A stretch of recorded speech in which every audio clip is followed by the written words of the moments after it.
The bathroom door opened slowly, with the slightest perceptible knock. "May I come in?" was the low and meek inquiry.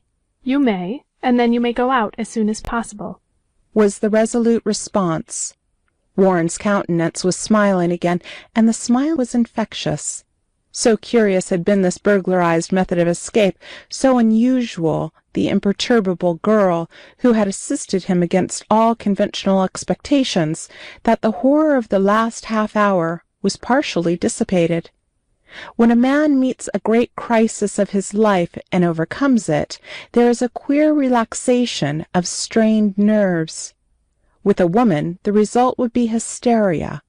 With a man of Warren Jarvis's type, it was a self-surprising immobility and calmness. "Would you mind bolting that door again? He might return. And thank you very much for delaying the death sentence. Now I can explain." The girl glided to the door and tested the lock. It was secure, and she turned about to return that infectious smile of the eyes, albeit grudgingly. Warren finally realized that he was weak from strain and aching in every muscle from the ordeal of the past 24 hours, looked appealingly at the comfortable armchair. "May I sit down for just a minute?" he pleaded. "I have not slept since the night before last. I have not rested for a fortnight." The girl nodded. He relaxed and dropped into a blessed position of comfort. He buried his face in his hands.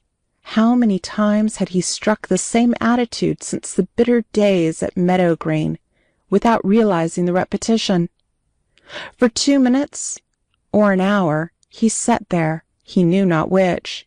His companion, with the sudden renewal of consciousness of the dishabille of her dressing-gown, retreated to the corner of the brass bed. She sat down to scrutinize the better this strange intruder.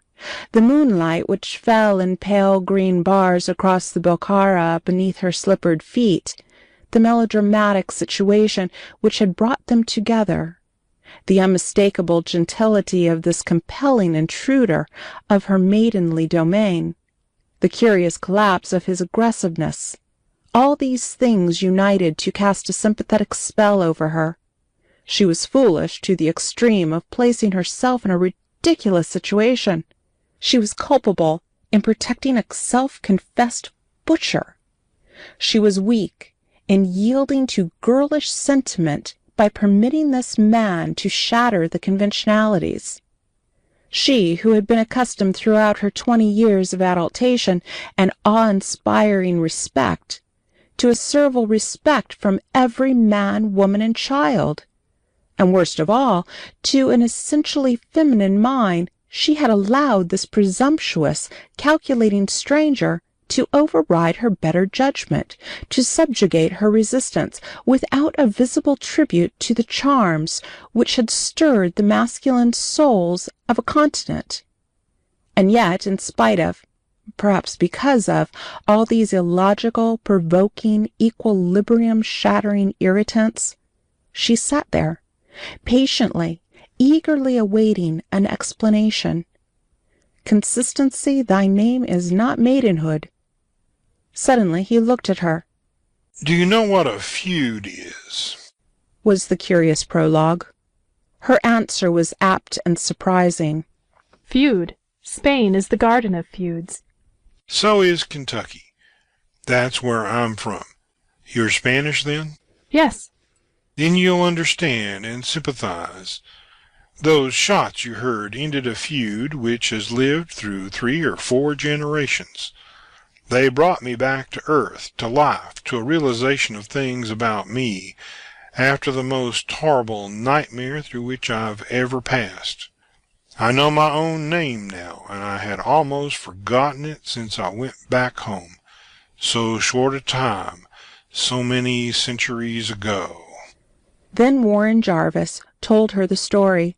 His eyes were half closed, and with his fingers clasped and intertwined beneath his square, chiseled chin, he recounted the steps of the recent event with the monotone of one who chants a mechanically memorized tale. She understood at last. "But what did he do when you went to his room in the hotel?" "Just what I expected. In fact, what I prayed for. As the door opened, he fired his revolver, and I carry the witness inside this crimson handkerchief. I had my own weapon in my coat pocket. It's a trick I learned in Central American revolutions. I fired from my waist, burned a hole in my overcoat, and burned a hole in the heart of that murderous hound. Suddenly he sprang to his feet and walked to the window, just as he had done back in Meadow Green so short a time before. Dad, dear old Dad, I know you're satisfied. I let him take the first chance, and it was his last. He was silent. The girl twisted the dressing gown in her slender, nervous fingers. She waited for him to speak. He turned about and dropped his hands, palm outward, as he quietly ended it all with the question. Now can you understand why the law would not give me justice? Is he dead? Are you sure? I didn't wait. I came to visit you. Now, are you going to drive me out? You don't know what it is to fight single-handed against fearful odds. That's how I plan to spend my summer, to fight the endless fight alone.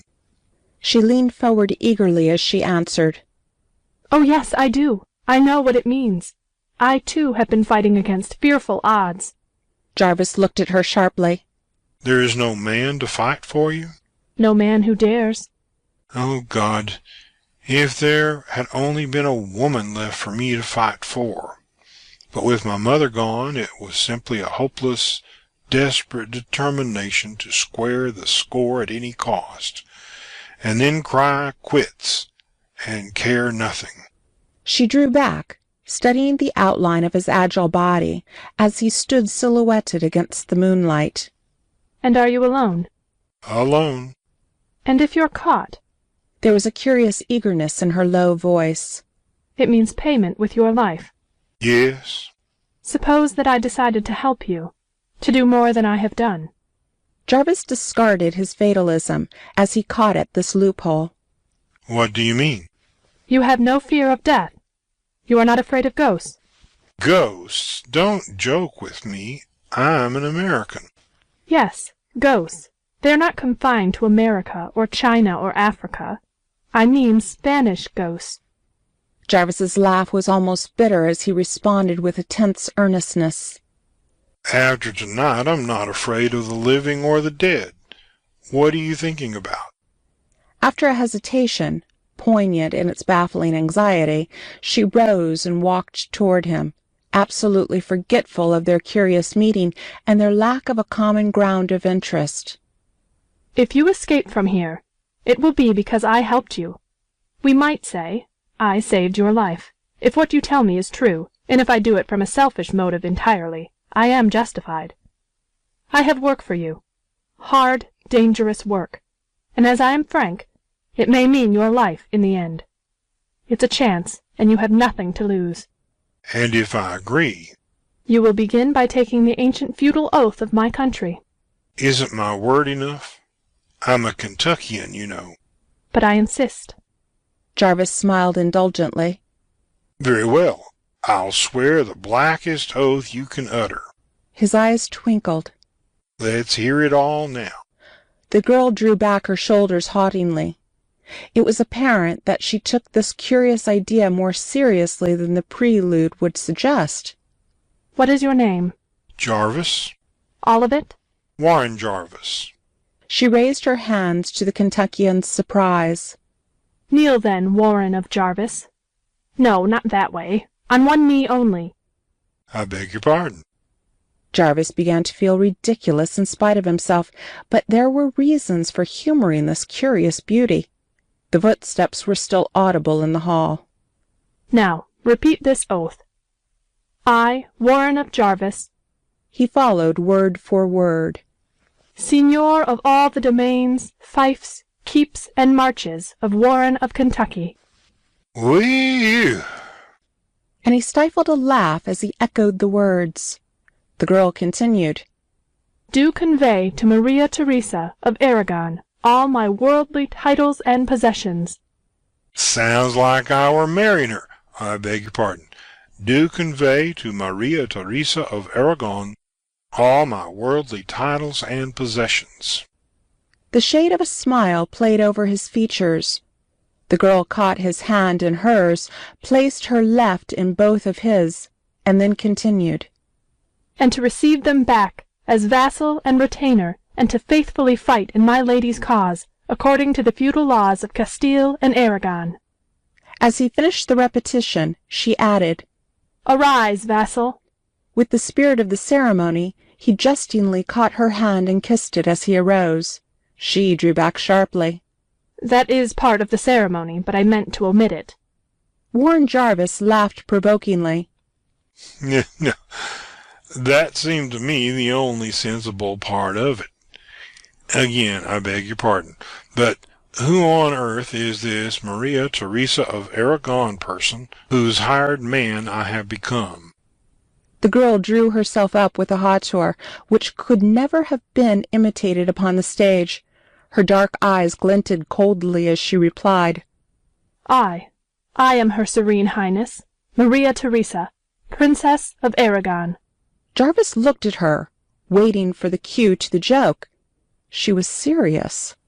It was all so unreal, so ridiculous. And yet, back there on the floor of the room down the corridor lay Jim Markham. This mad, sad, heart-rending adventure must have driven him to insanity. He rubbed his brow, looked out of the window, heard the unromantic honk-honk of a piratical night-owl taxicab on the street so far below. He steadied his mental equilibrium and looked again at the self-possessed young woman whose regal manner was as convincing as all the other details were unconvincing. On the table lay a fortune in jewels and rings and a necklace. He had not noticed them before. He remembered the Spanish conversation which he had heard through the bathroom door.